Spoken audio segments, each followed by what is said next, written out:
Muchas gracias. Hermanos, abran sus Biblias entonces en Hebreos capítulo 10.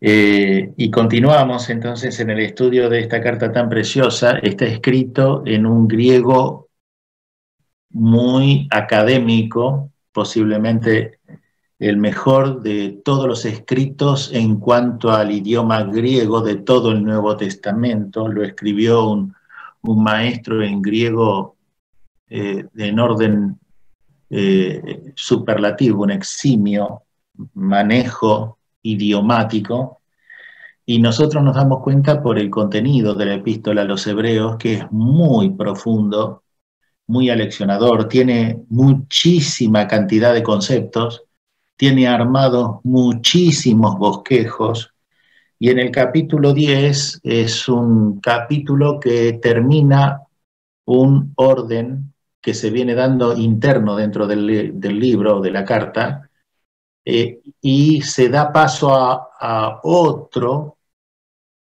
orden a partir del capítulo 11. Así que hasta ahora, en el capítulo 10, vamos a cerrar hoy, con la ayuda del Señor, una parte importante del libro que se dedica a la demostración de las cosas, para pasar desde el capítulo 11 al ejemplo, a esa galería de los héroes de la fe maravillosa, a esa compilación, antología, colección de ejemplos inolvidables que hay en la palabra de Dios. Capítulo 10, entonces, comenzamos leyendo desde el versículo 1.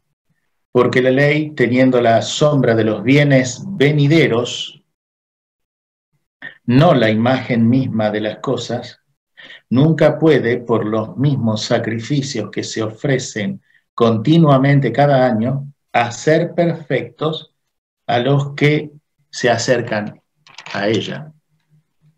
El propio versículo 1 nos está mostrando cuál es el principal versículo del capítulo 10. ¿Cuál es el principal versículo del capítulo 10?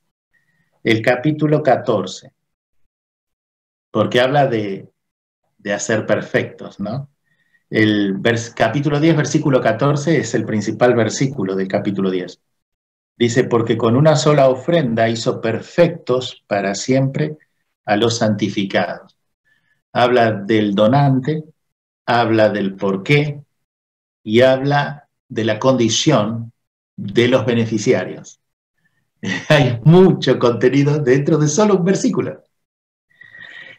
Entonces, este paralelismo del versículo 1 con el no puede al versículo 14 con el que sí puede, nos muestra qué es lo que hace el autor. El trabajo del autor es mostrar qué cosas pudo la ley y qué cosas no pudo, frente a las cosas que Cristo sí pudo y puede hacer. Y esto se culmina con el 10. El 10 es el último ejemplo o trabajo del autor en cuanto a esto. ¿Qué cosas no pudo la ley y qué cosas sí pudo Cristo? Entonces tenemos el capítulo 10 entre la ley que veníamos hablando, el templo, el capítulo 9, el sacerdocio de esta tierra y el sacerdocio de Cristo. Y está entre el capítulo 11, como dijimos, por lo cual el capítulo 10 es un claro eje que divide lo que venimos tratando en la carta, que Cristo es mejor que los ángeles, mejor que Moisés, mejor que los profetas, Cristo es mejor que Melquisedec, Cristo es mejor que el templo, incluso que el antiguo tabernáculo. Y no hay nada mejor que Cristo. Y entonces el último ejemplo de esto es el capítulo 10. Así que comenzamos con el esquema. El capítulo 10 se divide del 1 al 25 en esta preciosa comparativa de lo que Dios ha hecho Y después la segunda división es del 26 al 39, con qué es lo que espera de vos y qué es lo que espera de mí el Señor Jesucristo. Ahora, siempre lo que Dios ha hecho trae frutos, incluso en nosotros, los creyentes. Cuando hacemos la voluntad de Dios, llevamos frutos, pero siempre es lo que Dios ha hecho. Así que vamos a demostrar esto, que aún las cosas que hacemos los creyentes para bien son las cosas que Dios hace, las que hace su Espíritu, y eso produce fruto. Pero las cosas que hacemos nosotros en nuestra humanidad o vieja naturaleza o naturaleza caída, aún no redimida, o nuestros pecados, nuestros errores, eso trae consecuencias. Y eso muestra la segunda parte. Así que arranquemos con la primera parte, que es desde el versículo 1 hasta el 25, que es la parte de los frutos de la obra de Cristo, los frutos de la obra de Dios.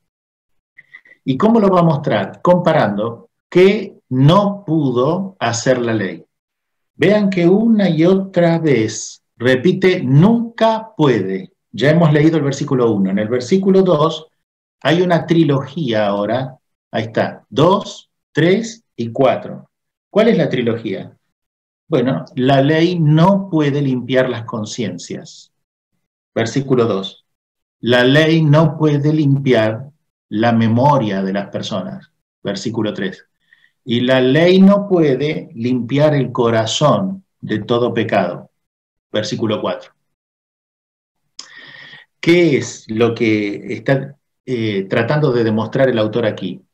Que porque siempre había que hacer sacrificios repetidos, es muestra de que lo que la ley no podía hacer.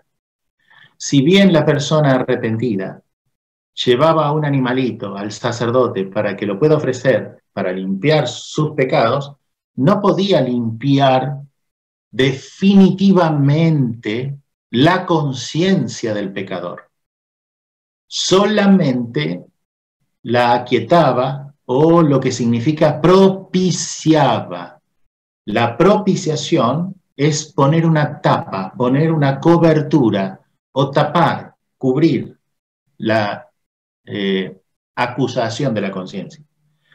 ¿Y en qué se ve esto? Mientras el autor escribe a los hebreos y les dice lo que la ley no podía era limpiar las conciencias, limpiar la memoria y limpiar el corazón, yo me imagino a los judíos que estaban tratando de decidirse por Cristo, por creer en Cristo, que pensaban y dicen, sí, la verdad que la conciencia, ¿qué hace la conciencia?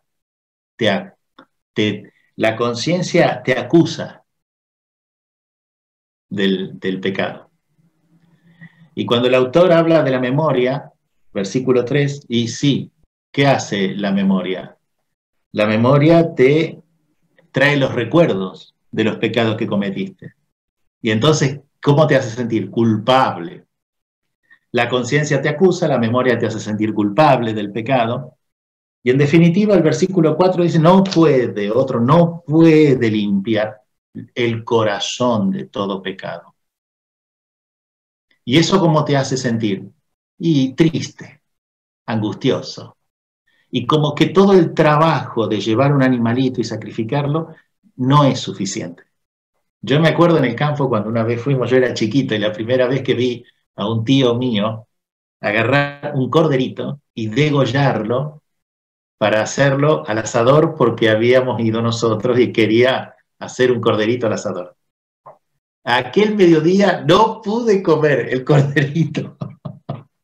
Me dio tanta tristeza que entre mis hermanos, Liliana y yo, Estela, mi hermana que me sigue, sí, Jochi, que era chiquito también, pero mi hermana mayor y yo llorábamos porque le había matado al corderito. Fue la primera vez que vimos un sacrificio.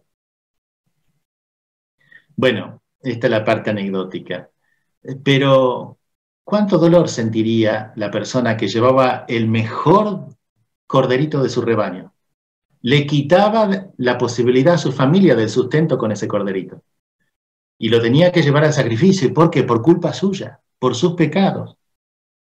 Ahora, ¿por qué no pudo limpiar la conciencia, la memoria y el corazón? Porque no les servía, porque no iba acompañado de fe este sacrificio. Ellos no ponían fe en el ritualismo y quedaba un ritualismo vacío. Y el Señor no quiere un ritualismo, una liturgia, un programa vacío. El Señor no quiere que prendamos nuestro Zoom para estar conectados y nada más, como si fuera una actitud para cumplir con los hermanos. Sería un ritualismo vacío. El Señor quiere que todo lo que los judíos en el Antiguo Testamento hubieran hecho haya sido con fe, para acompañar con fe de esas cosas. O lo que nos pide a nosotros ahora, que estemos conectados y participando de la reunión y de la comunión con los hermanos, que pongamos de nuestra fe, que yo ponga mi total confianza en que esta comunión con ustedes, mis hermanos, me va a alimentar, me va a bendecir el corazón, me va a ayudar a leer la palabra. En definitiva, me va a hacer un poquito más santo. Y que el Señor ahora que me vea junto con ustedes, que me vea en comunión. Y todo eso alimenta la fe. Por eso hay otra producción a partir de Cristo. Cristo nos ayuda a conocer estas cosas. Muy bien, versículo 5, por lo cual, entrando en el mundo, dice sacrificio y ofrenda, y sigue con los no del capítulo 10. No quisiste, o sea, el Señor no quiso. ¿Y por qué no los quiso? Porque no te agradaron holocaustos y expiaciones, versículo 6. Pero aquí ya hay un anticipo de lo que va a venir en los versículos siguientes. Pero me preparaste cuerpo, dice el Señor. Y el trabajo del autor de los Hebreos es citar al Antiguo Testamento, pero intercalar en medio de las citas del Antiguo Testamento conceptos del Nuevo Testamento, que no los dice en el Antiguo Testamento.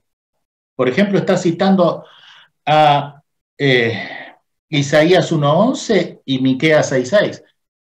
Pero en esos versículos del Antiguo Testamento que cita, no está más me preparaste cuerpo. Él lo agrega el autor. ¿Por qué? Porque tiene esa dicotomía presentada en el versículo 1. La sombra de los bienes de lo que era en el Antiguo Testamento era la sombra de los bienes venideros. No era la imagen misma de la realidad.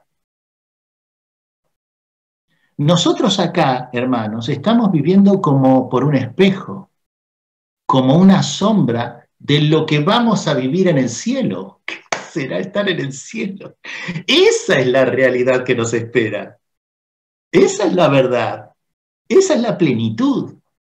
Lo que estamos viviendo ahora es esta vida terrenal sujeta a pasiones, a una visión borrosa, difuminada de las cosas, como si fuera una sombra. Por ejemplo, ¿qué sería la imagen del versículo 1? Si tomaba un judío una moneda del César, una moneda romana, vería la imagen del César. Entonces se identificaba allí esculpido en ese bronce o en esa plata la imagen del César. De ahí que Jesús dijo, dad al César lo que es del César. Está la imagen tallada en el metal. Ahora, ¿qué dice que es la ley? La ley no es la imagen, sino, no es la imagen del hecho real, sino la sombra de eso. Y cuando uno ve una silueta, la sombra, no puede discernir de quién es la sombra, porque la sombra no muestra el rostro de la persona, muestra su sombra.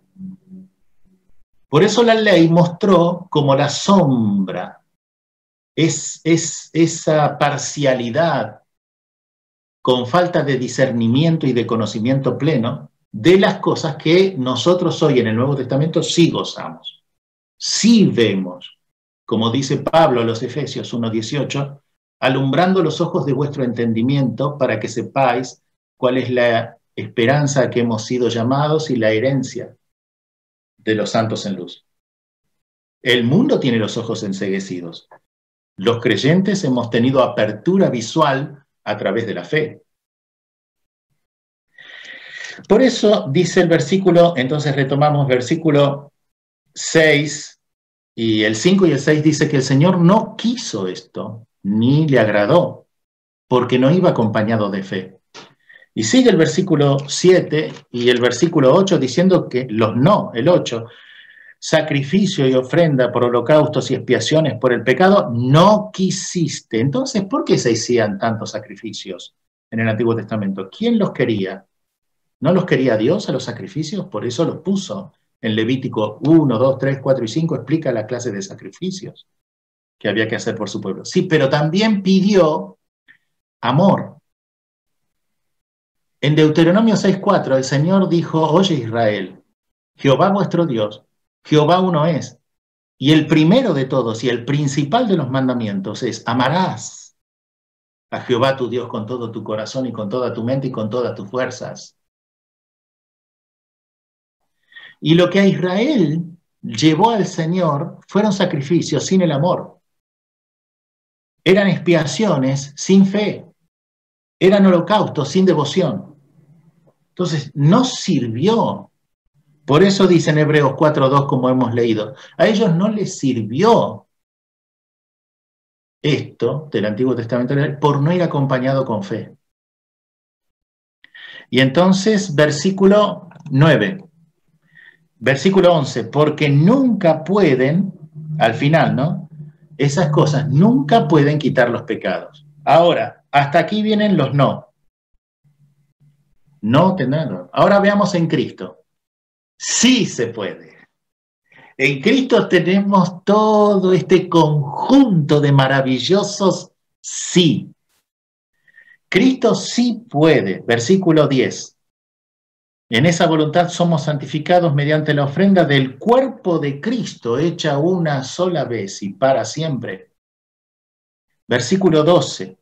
Pero Cristo, habiéndose ofrecido una vez y para siempre, un solo sacrificio por los pecados, se ha sentado a la diestra de Dios. Versículo 14. Porque con una sola ofrenda sí pudo, hace perfectos para siempre a los santificados. ¿Qué quiere decir esto? No quiere decir que primero somos santificados y después la ofrenda de Cristo. No, quiere decir que no se repiten los sacrificios. Cristo con un solo sacrificio, y no ajeno, sino por sí mismo, nos ha santificado y siempre seremos santos. Por eso, querido hermano, hermana, cuando usted esté afligido, afligida por algún mal recuerdo que viene a su memoria o alguna acusación de su conciencia, tiene que saber que, en primer lugar, no deja de ser hijo, no deja de ser hija de Dios. Porque Cristo la hizo perfecto, me hizo perfecto a mí. Segundo, no deja de ser santo. Porque Dios nos ha hecho santos y santificados para siempre. Y entonces, ¿qué es lo que pasa? ¿Qué es lo que ocurre? Tenemos problemas, tenemos errores, cometemos pecados. Pero ¿qué es lo que hace Cristo? Nos pide que lo confesemos. Cuando pecamos, el Hijo de Dios se siente mal. Ahí está su conciencia, ahí está su memoria que le trae recuerdos. Entonces, ¿qué tiene que hacer? Confesar. Primera Juan 1, 7 y 9. Si confesamos nuestros pecados, Él es fiel y justo para perdonar nuestros pecados y limpiarnos de toda maldad. Y le da continuidad a la santidad con ese solo sacrificio que hizo Cristo. La sangre de Cristo nos ha limpiado, nos limpia y nos limpiará de todo pecado. Porque lo que Cristo ha hecho es quitar el pecado. Sí tiene poder y sí quiere hacerlo. Quiere, porque Él quiere recibir gloria de tu corazón, de tus labios, de tus ojos, devoción, de tus manos servicio. Y por eso Él quiere. Y sí le agradaron. Y hay un nuevo pacto. Bueno, como dice el Señor, dice, quita lo antiguo para poner lo nuevo. Y dice, versículo 9, he aquí que vengo, Dios, para hacer tu voluntad. Quítalo primero, es decir, el antiguo orden, la ley, para establecer esto último. El Señor Jesucristo ha quitado la carga que imponían hacer las cosas de sacrificio en el Antiguo Testamento y ha permanecido lo bueno. Ha quitado la maldición de la ley que nos vivía culpando delante de Dios y ha dejado la bendición del Nuevo Testamento en Cristo. Ha quitado las dispensaciones anteriores y ha dejado los pactos en vigencia. Ha dejado las bendiciones.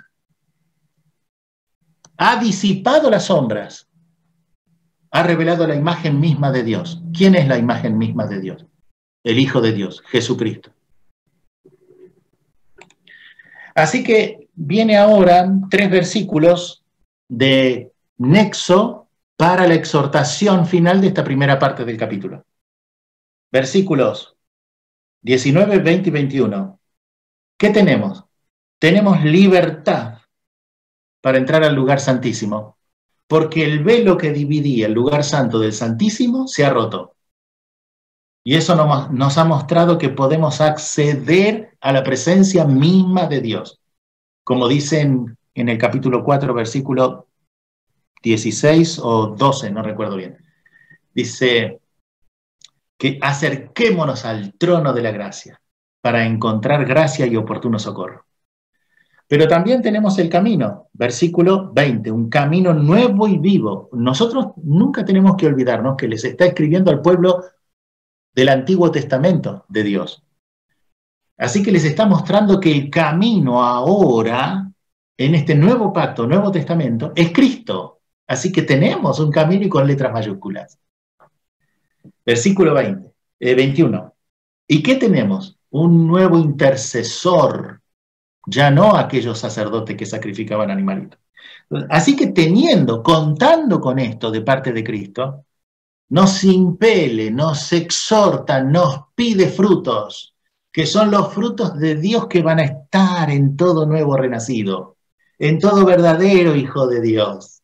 Acerquémonos con corazón sincero, que no vamos a tener rechazo, en plena certidumbre de fe, estando limpios, limpísimos, como si nunca hubiéramos pecado. Y lavados, miren, purificados nuestros corazones, nuestras conciencias, lavados los cuerpos con agua limpia, es decir, lo que la memoria te hace traer tangiblemente esos recuerdos, ya no te van a acusar, no te van a culpar, la conciencia no te va a acusar, el corazón va a estar limpio como una blanca nieve. Es lo que produce el Señor. Entonces, acércate. A veces no nos queremos acercar al Señor porque pensamos que nos va a reprender, nos va a tirar la oreja, porque nos portamos mal o hicimos lo malo. Pero nosotros tenemos que tener conciencia de la eficacia del sacrificio de Cristo y no tenerlo en menos y pedirle limpieza y perdón, y el Señor te hace estar en condiciones de acercarte. Ahora nos dice el versículo 23, porque cada versículo encara con un verbo diferente. El 22, acerquémonos. El 23, mantengamos. El 24, considerémonos. Y el 25, no dejemos. Entonces nos está pidiendo un acercamiento. El 22, el 23, una manutención.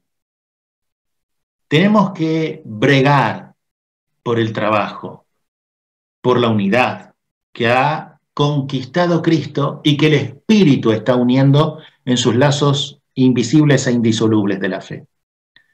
Y tenemos una profesión cada uno de nosotros como hijos de Dios y tenemos dones repartidos. Versículo 24, observación de unos hacia otros, pero no para competir, sino para considerarnos. Qué hermoso que es cuando uno puede considerar al hermano, es decir, al revés, cuando me siento considerado. Uno lo puede constatar cuando pide oración. Y todo el pueblo de Dios, estamos orando por vos. Nos ponen las manitos, oramos por vos. Y uno se siente, gracias Señor, qué hermoso es esto. Bueno, ahí está, versículo 24, considerémonos al hermano. Y como Pablo dice en Filipenses, considerando cada uno de los demás como superiores a uno mismo, y ahora sí, ¿no? Un llamado a la responsabilidad. Versículo 25, no dejemos de congregarnos. Y si la Escritura acá lo señala como el punto principal de la primera sección, tiene que ser importante. Como decía el salmista, porque mejor es un día en tus atrios que 1000 fuera de ellos. No solo está hablando el salmista de las columnas, el techo del templo, no, está hablando de la comunión con los que van al templo. Yo me alegré con los que me decían, a la casa de Jehová iremos, porque sol y escudo de Jehová es gracia y gloria dará a los que en él perseveran. Muy bien, ¿cuánto más que veis que aquel día se acerca? ¿Por qué Hebreos? ¿Y por qué este versículo? ¿Cuánto más que veis que aquel día se acerca? ¿Qué día? Bueno, posiblemente el día de la venida de Cristo, pero también otro día. Y acá, a un año, el templo iba a ser destruido. Que el templo era el centro religioso, político, social, económico, hegemónico para todo judío. Hablando mal, pero pronto era la niña bonita para todo judío. El templo, el templo, el templo, cuidado el templo, y referenciaban el templo, el templo, el templo. Tito en el año 70 después de Cristo, un año después que esta carta fue escrita, destruyó por completo el templo y dejó tierra arrasada, desértica. No solo el templo, todo Jerusalén destruyó y derribó sus árboles. Convirtió en un desierto todo Jerusalén. Por eso lo importante de atender la palabra de Dios a tiempo. Hoy es el día. No endurezcáis vuestros corazones. Me imagino el trabajo del autor de los Hebreos, para que sea tenido en cuenta. Porque al quitarle a ellos el centro de toda la vida religiosa, política, como cité, iban a perder sus esperanzas. Pero el autor a los Hebreos está diciendo, la esperanza no tiene que estar en este templo terrenal. Hay otro templo hecho no de manos, que viene hablando Hebreos. ¿Y cuál es ese templo hecho no de manos? Cristo. Ya no está el tabernáculo, está Cristo. Ya no está el templo, está Cristo. Ya no está el altar, está Cristo. ¿Y nosotros qué somos? Templos también, templos del Espíritu Santo. Y siempre que la palabra habla de templo, está hablando en virtud del cuerpo de Cristo. Y así como en Levítico 16:16 dice que el templo estaba en medio de las impurezas de todo el pueblo, este nuevo templo hecho no de manos, que es el cuerpo de Cristo, como lo hemos leído en el versículo 5, más me preparaste cuerpo, ese es el templo, que mora en medio de las impurezas de todo el pueblo de Dios y santifica al pueblo de Dios con un solo sacrificio. Muy bien, entramos ahora a la segunda sección, rapidito, porque, bueno, es material de controversia, igual que el capítulo 6, como Tito le había tocado a Tito, y Tito lo explicó tan bien, con esa triple forma de interpretación. Ahora yo quisiera agregar algo más a lo que Tito dijo cuando nos enseñó del capítulo 6. Desde el capítulo 10, versículo 26 al 39, tenemos de nuevo el mismo pasaje controversial. Hasta aquí es lo que Dios ha hecho en Cristo, por el Espíritu, para nosotros, del 1 al 25. Ahora, del 26 al 39, es lo que espera Dios que hagamos nosotros. Pero podemos equivocarnos, podemos llegar a pecar. Así que yo quisiera agregar que la óptica con que hay que mirar estos pasajes controversiales siempre es la óptica de Dios. Nunca otra óptica. Podemos llegar a tener una óptica antropomórfica, es decir, un punto de vista humano. Entonces, podemos llegar a decir, bueno, puede ser que se haya escrito para los inconversos, o para los creyentes caídos, o para los creyentes, o para los no. ¿Por qué? Porque tenemos una visión antropocéntrica. Y el centro de la escritura no es la visión antropocéntrica. No importa quién lo iba a leer. La visión de las Sagradas Escrituras es celestial, es divina. Esto es una obra celestial. ¿Creemos eso? ¿Estamos convencidos de que es así? Esta es nuestra fe. Esta es la obra de Dios. Así que hay que ir a las Escrituras tratando de tener, con la ayuda del Espíritu Santo, su iluminación, una visión celestial de la palabra de Dios. Ahora sí, con esa visión, leamos el pasaje, no vamos a encontrar problemas. Y ahí va a haber inconversos, y bueno, tendrán la palabra de Dios, y ahí va a haber creyentes caídos, tendrán la palabra de Dios que llega a su corazón. Y hay creyentes en vida santa y testimonio ejemplar, tendrán también alimento en la palabra de Dios, porque es una visión celestial, con la que hay que ir a leer las Escrituras. Así que la propuesta es esa, hermanos. Sacarnos de nosotros mismos cuando vamos a las Escrituras y ponernos en el lugar de la presencia del Señor. ¿Cómo verá el Señor este pasaje? Y así el Señor te habla. Veamos, porque si pecaremos voluntariamente, miremoslo desde el punto de vista de Dios. Dios tiene repulsión por el pecado, aberración al pecado. No solo Dios no puede pecar, es un insulto a su santa persona y presencia el pecado. Cristo hizo tanto por quitar el pecado, que en el mundo todos los sacrificios y la sangre derramada no podían hacerlo. Que entonces cuando tenemos que hablar de pecado, realmente es algo repulsivo a la presencia de Dios. Entonces es lógico que se empleen términos drásticos. Y eso empieza ahora aquí. Miren qué terminología drástica. Porque si pecaremos voluntariamente, y vean ustedes para quiénes está escrito, para todo oyente de esta carta, todo lector, quiero decir, de esta carta. El plural del contexto que nos dice, si pecaremos, dice el autor, está mostrando que está escrito para todos. ¿El inconverso peca? Peca. ¿El creyente renacido en Cristo, el Hijo de Dios, peca? No debería, pero peca. Todos pecamos. Si yo les digo a ustedes, hermanos, en el día de hoy estoy contento porque no he pecado, miento. Y si alguno dice, yo hoy no he pecado, sinceramente, ¿no has pecado? ¿No te has equivocado en nada?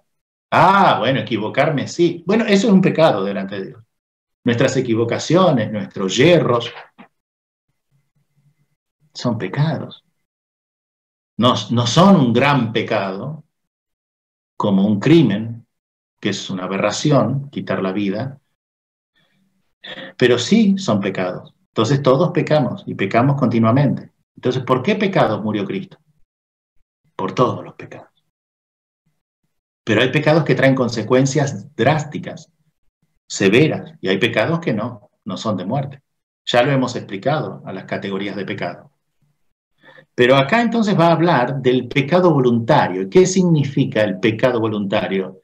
El pecado que yo conociendo a Cristo, y vean que dice conocimiento, ahí la palabra acá, conocimiento, es epignosis, que los hermanos más ancianos me van a entender. No es gnosis nada más, un mero conocimiento como lo tiene el mundo, es gnosis, de gnóstico, conocimiento. Pero eso lo tiene cualquier persona. El Hijo de Dios tiene epignosis, que es un conocimiento superlativo, un conocimiento no de esta tierra, un conocimiento de Dios. Y aquí dice, después de haber recibido el conocimiento, es decir, ese epignosis, el conocimiento verdadero de la verdad, que la verdad es la palabra de Dios. Ya no quedan más sacrificios por el pecado, sino una horrenda expectación de juicio y de hervor de fuego que ha de devorar a los adversarios. Ahora, acá tenemos que hacer una aclaración. No significa que si el Hijo de Dios peca, pierde la salvación. No. ¿Por qué se ocurren esas ideas? No. No se te tienen que ocurrir esas ideas porque acá no lo dice la Escritura. No, dice, ya no quedan más sacrificios por los pecados. Entonces, ¿qué es lo que queda? Una sanción, una disciplina y una horrenda expectación de juicio y de hervor, de fuego a los que han de devorar a los adversarios. A los adversarios los habrá de devorar. Pero al que peca deliberadamente y voluntariamente, habiendo recibido el conocimiento de la verdad, un creyente, no le espera esa devoración, sino ese juicio de Dios, catácritos de Dios, juicio en el tribunal de Cristo. No solamente en el tribunal de Cristo, sino también, ahí está, el examen de Cristo, con sus ojos como llama de fuego, como Juan le vio en Apocalipsis capítulo 1, es como irresistible ese juicio de la mirada escrutadora del Salvador. Y no solo en el tribunal de Cristo, en la vida presente también. Baste mirar los ejemplos del Antiguo Testamento, versículo 28. A eso va el trabajo del autor. Miren, se los voy a demostrar. El que viola la ley de Moisés por el testimonio de 2 o 3 testigos, muere irreversiblemente, pero no está diciendo que pierde la salvación. No. Es muy probable que esté en el cielo, si ha sido un israelita verdadero, pero ¿qué? Murió, vino el juicio de Dios. Ustedes recuerden la contradicción de los hijos de Coré, como la tierra abrió su boca y descendieron vivos al Seol. Ustedes recuerden Nadab y Abiú, ustedes recuerden Ofni y Fines, Amnón y Tamar, Acab con el manto babilónico. Ustedes recuerden la lepra en María porque murmuró en contra de Moisés. Y tantos ejemplos más que les podemos dar de creyentes del Antiguo Testamento que han sido enjuiciados por Dios. Vamos al Nuevo Testamento. Hechos 5. Recuerden a Ananías y Zafira, cómo murieron a los pies de Pedro por haber mentido al Espíritu Santo. Se hicieron acreedores del juicio de Dios. ¿Qué? ¿Se perdieron? ¿Se fueron al infierno? No, nadie dice eso. No sé cómo se ocurre pensar en la pérdida de la salvación. No, fueron el juicio de Dios. ¿Y dónde dice que no se pierde la salvación? Bueno, ya lo hemos estudiado. Hebreos 7:25. Se lo reitero. Hebreos 7:25. Por lo cual puede salvar perpetuamente a los que por él se acercan a Dios, viviendo siempre, dice, para interceder por ellos. Siempre. No se pierde la salvación, porque la salvación es una obra que depende de Cristo, no de vos ni de mí. No es mérito tuyo ni mío. Así que la salvación no se pierde. Pero lamentablemente hay creyentes que han pecado deliberadamente más allá de las fronteras del Espíritu Santo y de la Iglesia, y hemos sido testigos cómo Dios ha cortado drásticamente la vida de las personas. Ananías y Zafira, por ejemplo. Recuerden a Diótrefes, que amaba el primer lugar. Si a mí no me dan, yo me voy. No.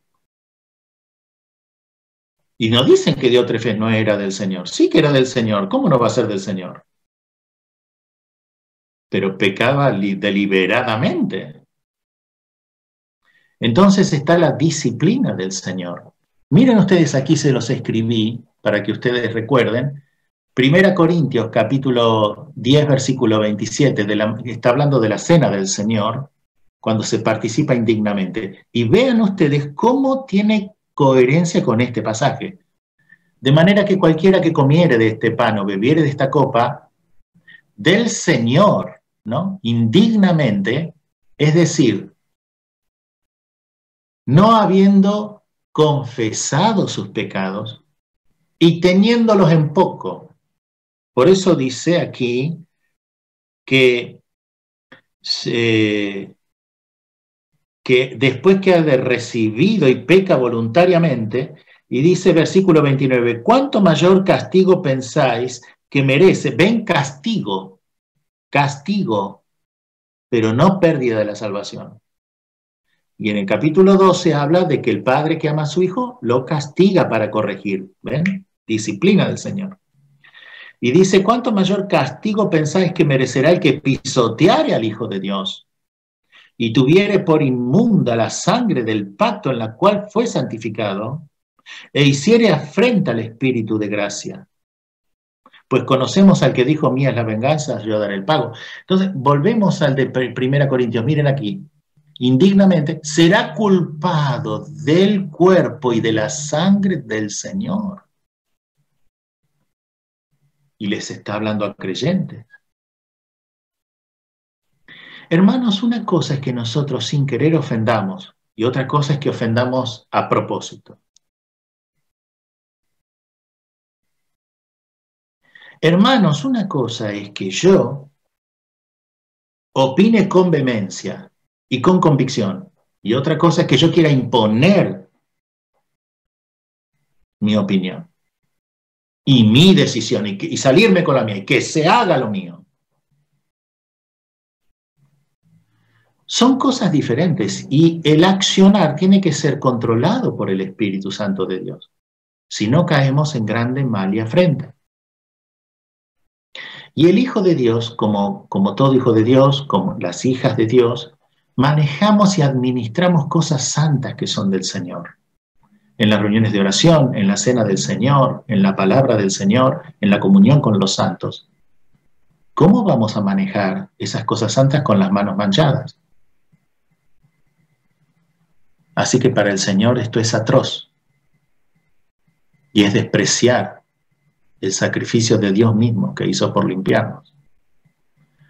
Por lo cual, versículo 30, ahí está abajo, seguimos con la lectura en la pantalla, hay muchos enfermos, eso se refiere espiritualmente, y debilitados se refiere espiritualmente, y entre vosotros, y muchos duermen se refiere espiritualmente, y también físicamente, a muchos el Señor les ha dicho basta con la vida.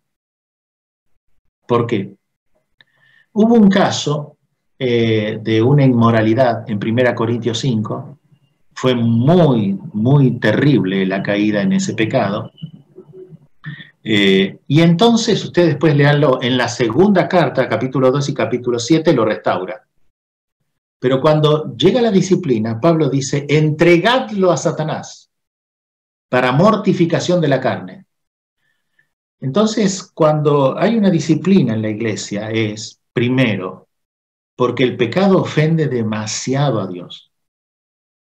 En segundo lugar, a la iglesia. Y en tercer lugar, daña al propio creyente que ha pecado. Y cuando Pablo dice ahí, entregadlo al propio Satanás para mortificación de la carne, significa, ¿quiere ese pecado? Bueno, entonces ya el Señor le suelta la mano. No pierde la salvación, pero le suelta la mano. Es como que lo desprotege. ¿Para qué? Para que vea lo que es vivir sin Cristo. O vivir con Cristo, pero con la comunión cortada con Él.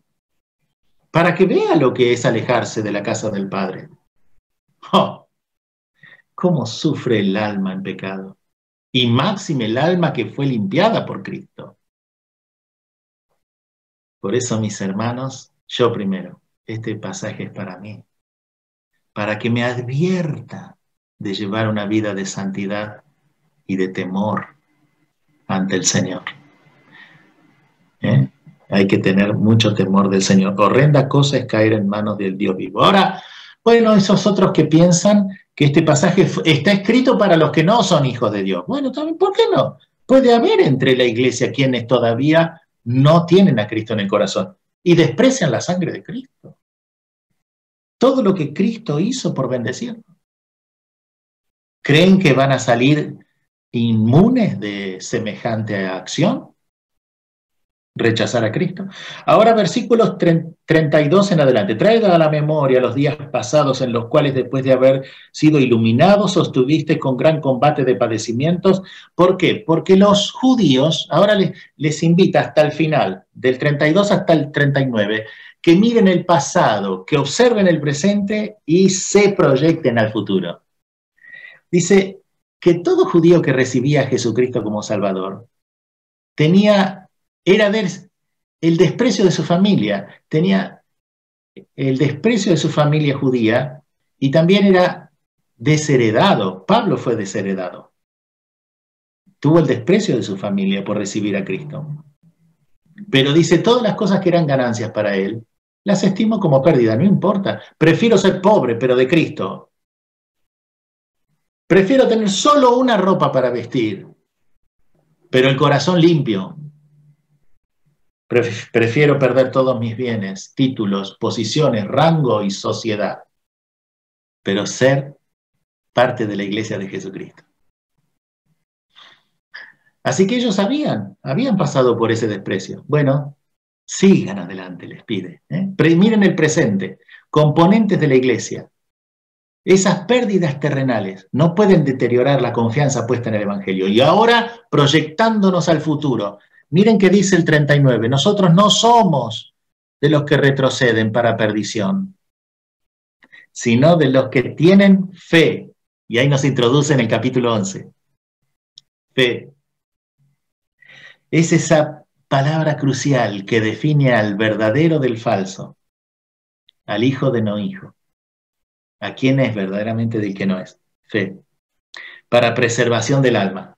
Así que esa mirada hacia el futuro, hay un aliento, una mirada hacia el futuro, puesto los ojos sobre Jesús, que te hace sufrir lo que pases, como decía Habacuc 3:17 al 19. Aunque la higuera no florezca, ni en las vides haya fruto, aunque falte el producto del olivo, y los labrados no den mantenimiento, y sean quitadas las ovejas de la majada, y no haya vacas en los establos, con todo yo me alegraré en Jehová, el Dios de mi salvación, y me gozaré en el Dios de mi salvación. Jehová el Señor es el que hace mis pies como de ciervas, en mis alturas me hace andar. ¿Qué hace entonces esa mirada hacia el futuro? Alienta, pacifica y da victoria. Nos ayuda a esforzarnos por seguir adelante. Mis queridos, a un paso estaban de perderlo todo estos judíos. Pero teniendo a Cristo en el corazón, aunque nos falten un montón de cosas en esta vida, lo tenemos todo porque tenemos a Cristo en el corazón. Esa es la gran lección del capítulo 10. Que el Señor les bendiga, que sea una oportunidad para limpiar nuestras vidas en su presencia, porque el Señor es fuego consumidor y ama a sus hijos. Por eso va a querer corregirnos para nuestro propio bien. Tengamos un...